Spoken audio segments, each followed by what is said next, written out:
하여튼 우리 유성남 목사님은 대단하신 분이셔요. 네. 오직 예수님 천국 갑시다. 오직 우리 예수님밖에 없습니다. 오늘 할렐루야 찬양 아주 좋았습니다. 내가 꼭 천상으로 올라가는 같은 그런 느낌을 받고 은혜를 받았습니다. 저는 말씀대로 불러주면 오고 부르지 않으면 안 오는 그런 목사입니다. 불러주셔서 대단히 감사하고 오늘 어버이 주일을 맞이해서 이 성경적인 부모 공경이라 하는 제목으로 함께 말씀을 나눌 수 있게 되어서 대단히 감사합니다. 지금 우리 광림교회는 3예에 빠졌지 않습니까? 예배에 빠지고 기도에 빠지고 전도에 빠졌습니다. 이 3예가 말이에요 막 빙글빙글 돌아가는 것인데 보니까 여러분들은 막 그 대신 활력이 있어요. 얼굴에가 오늘 성도님들의 얼굴이 이렇게 여섯이 교회 다니면서 봐도 활력이 있는 성도님들이 없습니다. 우리 광림교회만 그렇게 된 줄로 믿습니다. 찬양이 아름답지요. 여러분들의 얼굴이 활력이 있지요. 여러분에도 기대감이 있지요. 교회가 아주 좋아요. 그저 늘 감사하고 감사할 수밖에 없습니다. 그래서 또 오늘도 오니까요, 이렇게 팔찌 보입니까? 팔찌는 내가 2개를 찾습니다. 왜냐하면 하나는 아내를 줘야 되기 때문에 유치부 학생들이 만들어서 준 팔찌입니다. 멋있죠? 이렇게 교회가 모든 성도들이 마음을 합하여서 열심히 신앙생활하고 믿음으로 살아가니까 활력이 있고 또 여기 오신 여러분들은 우리 유성남 목사님을 통해서 은혜를 또 풍성히 받고 그러니 행복한 삶이 시작되고 진행된 줄로 믿습니다. 오늘 전 세계적으로 어버이 주일을 지키는데요. 오늘 본문에 있는 말씀을 통해서 어버이에 대해서 어떻게 우리가 공경하고 우리가 어떠한 삶을 살아야 할 것인가 하는 것에 대해서 생각해 보고 또 말씀을 받고 여러분이 그렇게 실천해 나갈 수 있기를 주의 이름으로 부탁을 드립니다. 기독교는 효의 종교라 그렇게 말할 수 있는데 세상 사람들은 그렇게 말하려고 하지 않아요. 뭐 기독교가 효의 종교냐? 제사도 안 지내고 뭐 저상도 안 돌아보고 그게 무슨 기독교는 효를 한다고 그러느냐? 하지만 그렇지 않아요. 보세요. 우리 기독교에서 가장 대표적인 게 10계명인데 10계명 중에서 5번째 계명이 뭐가 있습니까? 내 부모를 공경하라. 하나님의 명령입니다. 하나님께서 내 부모를 공경하라 하는 것을 10계명에 넣어뒀어요. 그래서 이 계명은 꼭 지켜야 한다는 것을 우리에게 말해주고 있다 그 말입니다. 그래서 우리가 중요한 것은 보이는 부모를 공경하지 못하면 보이지 않는 하나님을 사랑할 수가 없는 거예요. 보이는 부모도 못 공경하면서 보이지 않는 하나님을 공경한다고 하는 것은 있을 수가 없는 일이다 라고 말씀하고 있는 것입니다. 그래서 보이는 부모에게 효를 다하는 오늘 어버이 주일을 맞이해서 또 어떻게 하면 효를 할 것인가에 대해서 말씀을 드릴 때에 여러분이 마음에 결심하시고 효를 다하여서 하나님의 복을 받는 믿음의 성도들이 되시기를 주의 이름으로 부탁을 드립니다. 성경적인 부모 공경 첫째는 내 낳은 아비에게 청종하라 그렇게 말씀했어요. 22절 말씀입니다. 너를 낳은 아비에게 청종하고 내 늙은 어미를 경히 여기지 말라 이렇게 말씀하십니다. 청종하라. 잘 들으라는 이야기예요. 잘 들으라. 잘 듣는다고 하는 말은 무슨 말이냐? 순종해야 한다 하는 말씀이에요. 여러분 이 말씀은 부모님에게 순종하는 것이 성경적인 부모 공경이다. 이것을 우리에게 확실히 말씀해 주고 있습니다. 순종이라고 하는 것은 듣는 대로 행하는 것임을 이야기하고 있습니다. 그러므로 부모에게 순종하는 것은 첫 번째 효도다 하는 것을 성경은 분명히 밝혀주고 있다 그 말입니다. 그런데 여러분 지금 이 시대의 자녀들 이 시대는 많이 변해서 이제 부모들이 공경을 받는 것이 아니라 눈치를 보고 살고 있다 그 말이에요. 눈치를 보고. 자녀들의 눈치를 보고 사는 세상이 지금 우리가 살고 있는 시대가 되었다 그 말입니다. 자, 시대는 이렇게 변하지만은 근데 하나님의 말씀은 1000년이 지나고 2000년이 지나고 3000년이 다가와도 절대 뭐합니까? 변하지 않습니다. 세상이 변한다고 여러분 하나님의 말씀이 변해서는 안 되는 거예요. 세상이 변해도 하나님의 말씀은 변하지 없습니다. 그래서 부모를 공경하라고 하는 이 말씀은 절대 변개할 수가 없는 거예요. 흐트러질 수가 없는 거예요. 그래서 우리는 부모를 공경해야 됩니다. 그런데 여러분, 지금 이 시대가 얼마나 권위가 많이 무너져 가고 있습니까? 그래서 바울은 오늘 하나님의 말씀을 두고 이런 이야기를 했어요. 로마서 13장 1절 2절에 보니까 각 사람은 위에 있는 권세에게 복종하라. 위에 있는 권세에게 복종하라. 권세는 하나님으로부터 나지 않음이 없나니 모든 권세는 다 하나님께서 정하신 바라. 그러므로 권세를 거스리는 자는 하나님의 명을 거스리는 자들은 다 심판을 자취하리라. 로마서 13장에 말하죠. 부모를 공경하지 못하는 것, 그 권위를 거스르는 거예요, 여러분. 하나님의 권위를 거스르는 겁니다.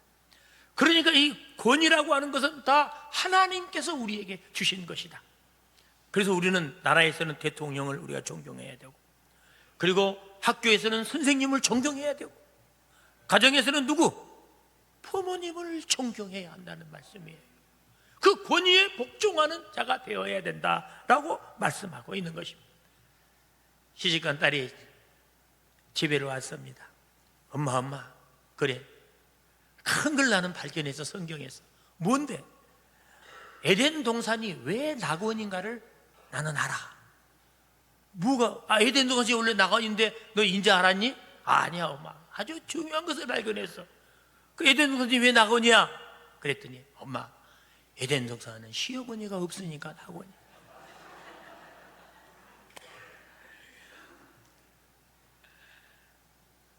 이런 시대, 시어머니라고 여러분 부모가 아닙니까?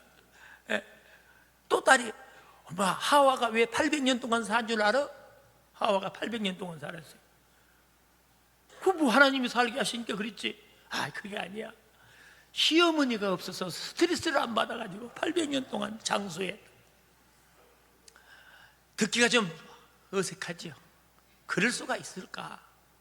그만큼 권위가 떨어졌다는 것입니다. 그러나 하나님의 말씀은 변개치 않습니다. 하나님의 말씀은 분명합니다. 세상이 아무리 변하고 3번 변하고 4번 변해도 하나님의 말씀은 변함이 없습니다. 내 부모를 공경하라. 부모를 공경하는 것만이 우리가 하나님께 복을 받는 것입니다. 창세기 22장에 보면 아브라함, 여러분, 독자 이삭을 하나님께서 모리아산에서 번제로 드리라고 했습니다. 아브라함 한마디도 이유가 없어요. 하나님의 말씀을 쫓아서 사랑하는 아들을 데리고 모리아산에 올라가지 않습니다. 말씀대로 순종했던 아브라함은 하나님께서 축복해 주셨는데 어마어마한 그의 생애의 축복을 하나님이 약속하시고 축복해 주었어요. 순종하면 하나님이 준다는 사실을 분명히 우리에게 가르쳐주고 있습니다. 이삭도 여러분, 아버지를 얼마든지 대적할 수 있어요. 그러나 아버지가 하는 일에 끝까지 순종하지 않습니까, 여러분? 묶여서 제단 위에까지 올라가고 있습니다, 여러분. 끝까지 순종했더니 이삭이 하나님의 축복을 받을 때 이삭이 가는 곳곳마다 우물이 터지고, 그리고 그 해에 농사했더니 100배의 수확을 얻고, 그리고 뭐가 됐다 그랬어요? 성경에 거부가 되었다. 할렐루야. 부모 공경, 부모 순종은 이렇게 놀라운 축복을 약속하고 있다는 것을 분명히 우리에게 말씀해 주고 있습니다. 여러분, 순종하면, 부모에게 순종하면 놀라운 기적의 축복이 여러분들에게 함께 할 것을 믿으시기를 바랍니다.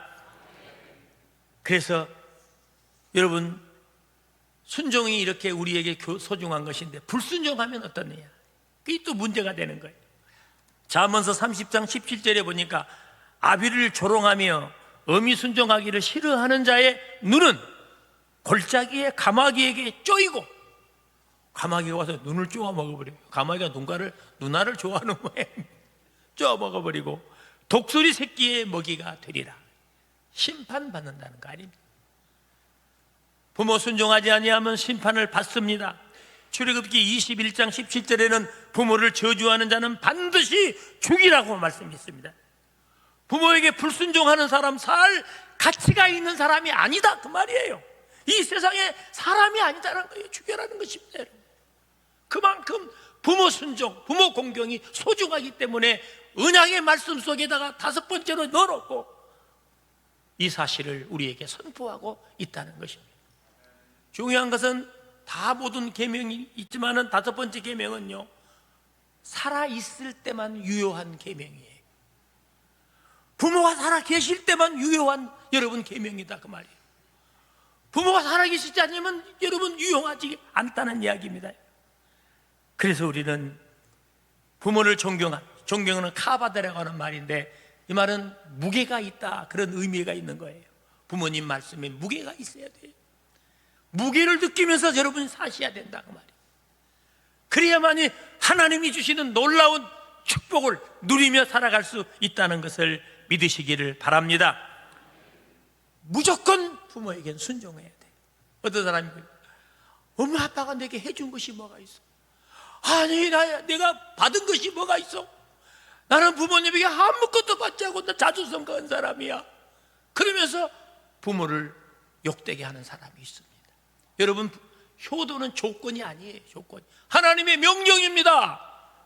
하나님의 명령은 조건이 없어요. 조건을 붙일 수가 없는 거예요. 부모가 나에게 잘못해줘도 부모를 공경해야 됩니다. 부모가 나에게 모든 걸 주지 않아도 부모를 공경해야 됩니다. 여러분, 이것이 하나님께서 주시는 명령이다 그 말이에요. 하나님께서 우리에게 부모 공경을 말씀하고 있는 내용이다 그 말이에요. 그렇기 때문에 부모님을 여러분들은 공경해서 성경적인 효도의 방법으로 축복받는 여러분 되시기를 축원합니다. 두 번째는 부모를 즐겁게 해드려라 그렇게 말합니다. 25절 말씀이죠. 내 부모를 즐겁게 하며 너를 낳은 어미를 기쁘게 하라. 즐겁게 하고 기쁘게 하라. 이것이 오늘 우리에게 주시는 말씀입니다. 성경적인 부모 공경이라 하는 말씀이에요. 다시 말하면 이 말은 부모의 마음을 기쁘게 해드려야 한다는 것을 이야기하고 있습니다. 순종보다 더 적극적으로 부모를 기쁘시게 해야 한다는 말씀이에요. 어떻게 하면 부모님을 기쁘게 할 수 있을까? 그런 생각하고 사신 적이 있으십니까? 우리 자녀들, 우리 다 자녀들 아니에요? 부모 없이 우리가 어떻게 이 세상에 왔어요? 근데 어떻게 하면 내가 부모를 기쁘시게 해드릴까? 그런 생각을 하시면서 사신 적이 있냐고요. 이것이 성경적인 방법이에요. 성경적으로 우리에게 하시는 말씀이에요. 그래서 우리는 늘 생각하면서 살아야 될 것은 내가 어떻게 하면 부모를 기쁘게 해드릴 수 있을까? 중국의 노예자라고 하는 사람은 70이 됐는데도 늙은 부모님을 기쁘게 해드리기 위해서 색동적으로 이러고 부모 앞에서 반짝반짝 작은 별하고 노래를 불렀다는 거예요. 부모를 어떻게 하면 기쁘게 해드릴까? 세상 사람들도 이렇게 부모를 기쁘게 해드리고 싶은 마음이 있는데, 오늘 우리 하나님께서는 우리에게 부모를 공경하라고 하는 말씀, 기쁘게 하라고 하는 말씀, 우리가 마음에 새기고 살아야 할 줄로 믿습니다. 부모는 자녀로 인해서 기뻐해야 한다는 것입니다. 여러분, 요한일서 4장 20절에 보니까 누구든지 하나님을 사랑하노라 하고 그 형제를 미워하면 이는 거짓말하는 자니 보이는 바 그 형제를 사랑하지 아니하는 자는 보지 못하는 바 하나님을 사랑할 수 없느니라. 여러분, 부모를 사랑하지 못하면 하나님 사랑이 안 된다는 것이에요. 아무리 하나님 사랑합니다 하고 불효하는 자식은 하나님 사랑이 없다는 것입니다. 여러분, 하나님은 부모와 하나님을 동일선사에 놓고 지금 말씀하고 있는 거예요. 왜 그랬을까 했더니 창세기 4장 1절에 이렇게 기록하고 있습니다. 아담이 그 아내 하와와 동침함에 하와가 임신하여 가인을 낳고 이르되 내가 여호와로 말미암아 득남하였느니라. 아담이 내가 여호와로 말미암아 득남했다. 자식은 하와오고 아담이 여러분 자식을 낳은 것이 아니라 하나님께서 주셨다는 것이에요. 그러니까 하나님께서 우리 도구로 사용했다는 것이죠, 인간. 그래서 부모를 하나님과 동일한 선상에 놓고 공경하라고 말씀하고 있는 거예요. 그 글자가 같은 의미를 가지고 있다, 그 말입니다. 여러분, 부모님은 그만큼 소중하신 분이라는 것을 우리에게 말씀해 주고 있습니다. 한번 따라합시다. 부모님은 나에게 소중하신 분이십니다. 별로 간절함이 없네요. 막 소가 그냥 숨이 넘어가도록 소중하신 분이십니다. 말만 하지 마시고 진짜로 그렇게 하세요. 소중한 분이시다. 부모님은 내게 소중한 분이시다. 여러분, 어떤 목사님께서 사랑하는 성도들에게 물었대요. 여러분, 어느 때 가장 목사 설교 듣기가 부담스럽고 어렵습니까? 물어봤더니 5월달이다 그래요. 아니, 5월달이 왜 그러냐 하니까 5월은 어린이 주일이 있잖아요. 목사님이 어린이 설교를 하면 어린이 없는 사람이 상처를 받는데요. 아, 깜짝 놀랐어요. 어린이가 없는 사람이 상처를 받는데. 그러면 둘째 주일은 어버이 주일인데 어버이에 대해서 설교를 막 목사님이 하시면 은혜를 받은 사람도 있지만은 상처받은 사람이 있대요. 왜? 자식이 없는 사람. 자식이 없는 사람들이 상처를 받는데, 야, 상처도 참. 그럼 그 다음에 부부주일 있잖아요. 부부간에 설교를 막 하면 상처를 받은 사람이 있대요. 이혼한 사람들이 상처를 받는. 이 사람의 마음을 맞출 수가 없는 것이죠. 그러나 하나님의 말씀은 정확합니다. 내 부모를 기쁘게 해드려라. 어떻게 하면 부모를 기쁘게 할 것인가에 대한 마음을 가지고 살아가야 할 줄로 믿습니다. 여러분, 그래서 효도가 가장 좋은 것은 어떻게 해야 부모가 웃겠습니까? 첫째는, 잘 들어보세요. 어쩔 때 여러분 기뻐요, 부모님들은. 어찌면 가장 기분이 좋던가요? 돈 주면 기쁘잖아요. 돈. 제가 제주도에 있을 때 양로원에 많이 찾아갔어요. 양로원에 가면서 네이도 사가지고 가고, 뭐 양말도 사갖고 가고, 뭐 머리에 쓰는 것도 사갖고 가고, 이런 거 좋아, 이런 거 별로 좋아하지 않아요. 갖다 줘도 처음에는 좋은 것 같은데 별로 좋아하지 않아요. 그래서 왜 그럴까 했더니 돈이 좋다는 거예요. 그래서 그때는 3,000원씩 다 봉투에 담아가지고 어른들에게 주었더니 너무 좋았어. 어쩔 줄을 몰라요. 그래서 왜 이렇게 돈이 좋습니까? 써도 이거 어디다 쓰시려고 그래요? 안 쓴다는 거예요. 쓸 데가 없어요. 그런데 있으면 든든해. 돈이 있으면 든든하대요. 좀 잘 들으세요. 부모가 돈이 있어야 든든해진다는 거예요. 그래서 용돈을 꼭 드려야 되고, 이왕에 드리면서 여러분 통장으로 드리되 자동이체되게 물가만 오른다고 불평하지 마시고 부모님도 좀 인상시켜서 용돈도 좀 인상하세요. 맨날 그 돈 주지 말고 인상 좀 시키세요. 그리고 부모님에게 드리면 부모님이 얼마나 기뻐하시겠어요. 기쁘게 하는 것이 중요하다고 말이에요. 뭐 잘하신 분도 계시겠지만은, 그래서 왜 이렇게 하나님께서 이렇게 부모 공경을 하라 그랬을까? 인센티브가 있어요. 부모 공경하면 분명히 주시는 것이 있어요. 여기 다른 건 약속 안 했는데 이건 약속을 하고 있습니다. 에베소서 6장에 보니까 자녀들아, 주 안에서 너희 부모에게 순종하라. 이것이 옳으니라. 내 아버지와 어머니를 공경하라. 이것은 약속이 있는 첫 계명이니 이로써 네가 잘되고 장수하리라. 여러분, 부모를 공경하면 잘 돼요. 어찌 하면 안 하니까 이게 잘 안 된단 모양이네. 부모를 공경 안 하는 게 잘 안 되지. 부모를 공경하면 잘 됩니다. 성경 말씀 있잖아요. 이거 하나님께서 하신 말씀 아니에요. 하나님이 잘 된다고 하면 잘 되는 것이지. 그렇지 않아요? 여러분 잘 되고 싶어요? 그런데 왜 몰라요? 하나님께서 분명히 약속하지 않습니까? 네 잘 된다.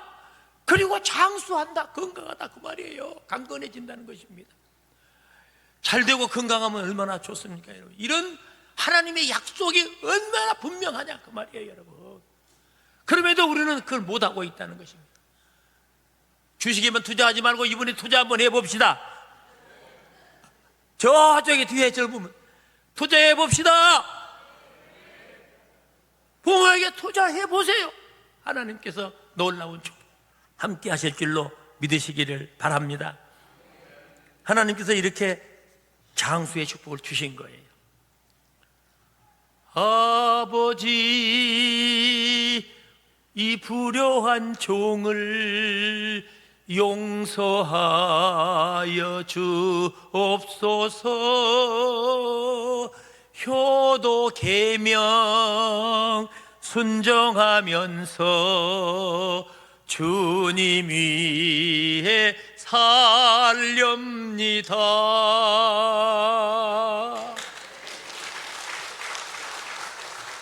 이거 나의 찬송 되지 말고 여러분의 찬송이 되시기 바랍니다.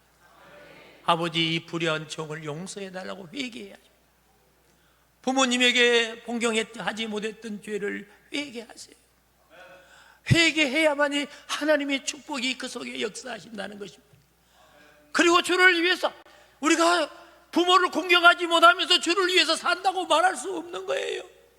효도 계명 지키면서 주를 위해서 살겠습니다. 이런 고백이 하나님이 기쁘시게 받는 고백, 우리 부모님도 기쁘시게 받는 고백인 줄로 믿습니다.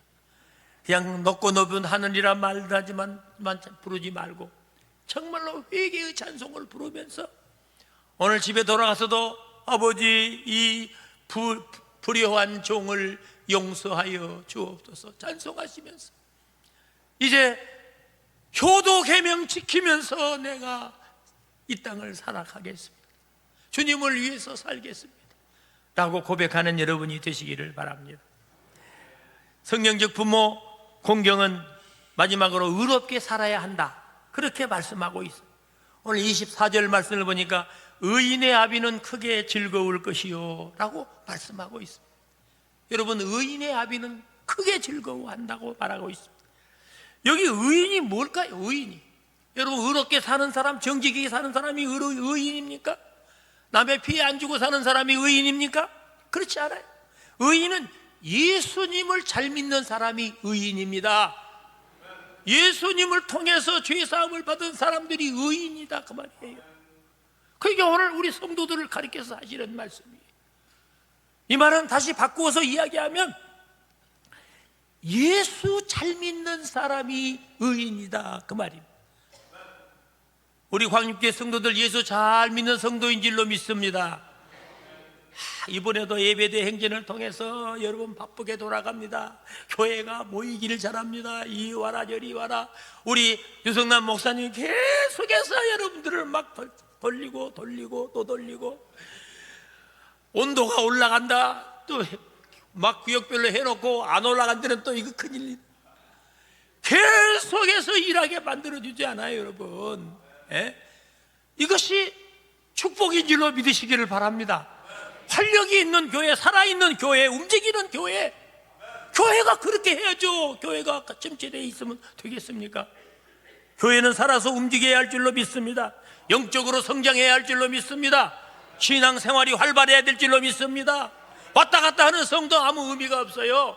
와서 참여하고 동참하고 함께하고 전도하자 그러면 한번 해봐요.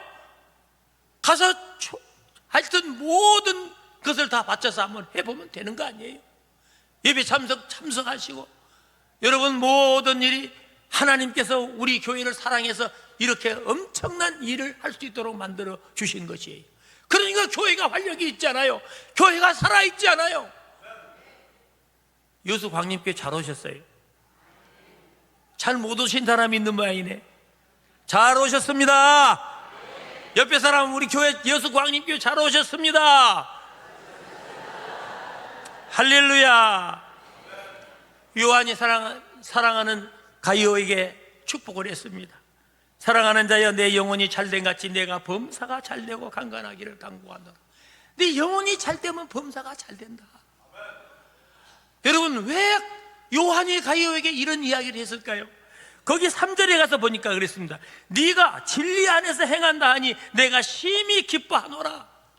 진리 안에서 믿음 생활을 잘하니까 내가 기쁘다. 내가 기뻐. 여러분, 목회자가 기뻐야 하나님이 기뻐하시는 것을 믿으시기를 바랍니다. 여러분이 믿음 생활 잘하면 누가 이 교회에서 기뻐하시겠습니까? 유성남 목사님이 기뻐해요. 철없이 기뻐한다는 걸 철없이 기뻐해요. 그러면 어떻게 됩니까? 하나님께서 그의 영혼에 축복해 주시고 영혼이 잘때까지 범사가 잘되게 해주시는 것입니다. 4절에 본지가 내가 내 자녀들이 진리 안에서 행한다함을 듣는 것보다 더 기쁜 일이 없도다. 여러분 믿음의 사람으로서 가장 기쁜 일은 내 자식이 예수 잘 믿는다는 것. 아멘. 내 자식이 예수 잘 믿는다는 소리를 듣는 사람은 가장 그 속에 큰 기쁨이 있어요. 예수 잘 믿는 자녀가 돼야 된다는 말씀이에요. 그러기 위해서는 우리가 예수를 잘 믿어야 할 줄로 믿습니다. 불평하지 말고 예수님을 잘 믿으시기 바랍니다. 여러분, 게으르지 마시고 예수님을 더 잘 믿으시기 바랍니다. 교회가 막 돌아가게 여러분 잘 예수를 믿으면 광림교회가 아주 많이 부흥됐어요. 여수 시내에서 광림교회만큼 부흥된 교회가 없어요. 또 아멘 안 하시네. 어디 집에 가서 하시려고 이것을 안 하십니다. 아멘. 그렇습니다. 아멘입니다. 진리 안에 행하는 것을 하나님이 기뻐하신다 그 말이에요.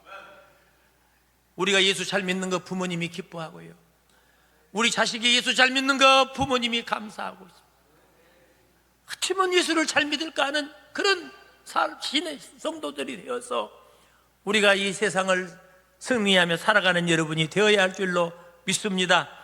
자녀가 신앙생활 잘하면 부모님 최고의 기쁨입니다. 여러분 보세요. 성경에 분명히 신앙생활 잘 못한 사람들은 어떻게 되는가? 엘리의 두 아들 불량자였습니다. 불순종하는 자식이었습니다. 한날에 한시에 죽었습니다. 여러분, 하나님께서 심판하신다는 것을 알게 되는 것입니다. 불효한 자식은 불신앙을 가지고 있는 사람이라고 이야기할 수 있어요. 성경의 자녀를 보면 신앙생활을 잘하는 것이 얼마나 중요한가. 아담은 두 아들이 있었습니다. 가인과 아벨이 있었습니다. 아벨은 분명히 신앙생활 잘했습니다, 여러분. 그러나 가인은 어떻게 했습니까? 불신앙자였던 것을 보여줍니다. 아브라함의 두 아들이 있습니다. 이스마엘과 이삭이 있습니다. 이삭도 마찬가지예요. 하나님의 말씀에 순종하고 믿음 생활을 잘한 사람입니다. 또한 이삭의 두 아들 에서와 야곱이 있습니다. 얼마나 야곱은 하나님의 여러분 은혜를 사모하는 아들이었습니까? 엘리의 세 아들이 있었는데 홈리와 비느하스는 어떻게 됐어요? 하나님께서 심판했고, 사무엘을 보면은 신앙생활을 잘하는 아들이 하나님의 축복을 받았던 것을 성경은 분명히 말씀해주고 있습니다. 자녀가 신앙생활을 잘할 때 부모의 마음이 기쁘고 그리고 하나님께 영광이 될 줄로 믿습니다. 솔로몬은 지혜로운 왕이었습니다. 그는 세상의 모든 것을 얻었던 사람입니다. 그런데 부귀의 영혼을 다 누려보고 나서 하시는 말씀이 전도서 12장 8절이죠. 전도자가 이르되 헛되고 모든 것이 헛되다. 세상에서 잘된 것은요, 다 지내놓고 보니 헛된 것밖에 없더라는 거예요. 아무것도 우리에게 유익을 주는 것이 없어요. 솔로몬의 고백입니다, 여러분. 근데 솔로몬이 뭐라고 이야기하고 있습니까? 전도서 12장 13절에 이래 결국은 다 들었으니 하나님을 경외하고 그의 명령을 지킬지어다. 이것이 사람의 본분이니라. 사람답게 사는 것은 하나님을 경외하고 예수 잘 믿고 사는 것이다 그 말이에요. 예수 잘 믿으십시다. 예수 잘 믿어요. 그것이 우리 인생의 본분이 되는 것입니다. 하나님의 놀라운 축복의 도구가 된다는 것입니다. 신앙생활 잘하는 것은 효도입니다. 우리는 아브라함의 자녀 이삭처럼, 이삭의 아들 야곱처럼, 야곱의 아들 요셉처럼 하나님을 공경하며 믿음으로 승리하며 살아가는 여러분들이 되시기를 바랍니다. 성경적 부모 공경. 첫째는 부모님께 순종하십시다. 두 번째는 부모님을 기쁘시게 해드려야 돼요. 세 번째는 신앙생활 잘하자. 그것이 최고의 여러분 공경인 것을 믿으시기 바랍니다. 하나님 아버지 감사합니다. 어버이 주일을 맞이해서 성경적 부모 공경에 대해서 말씀을 드렸습니다. 부모님께 순종해야 합니다. 부모님을 기쁘시게 해드려야 합니다. 신앙생활을 잘 할 수 있도록 하나님 우리에게 여건을 주신 것을 감사합니다. 불평하지 않고 믿음으로 따라서 승리하는 우리 광림교회 성도들이 되게 하여 주옵소서. 예수님의 이름으로 기도드리옵나이다.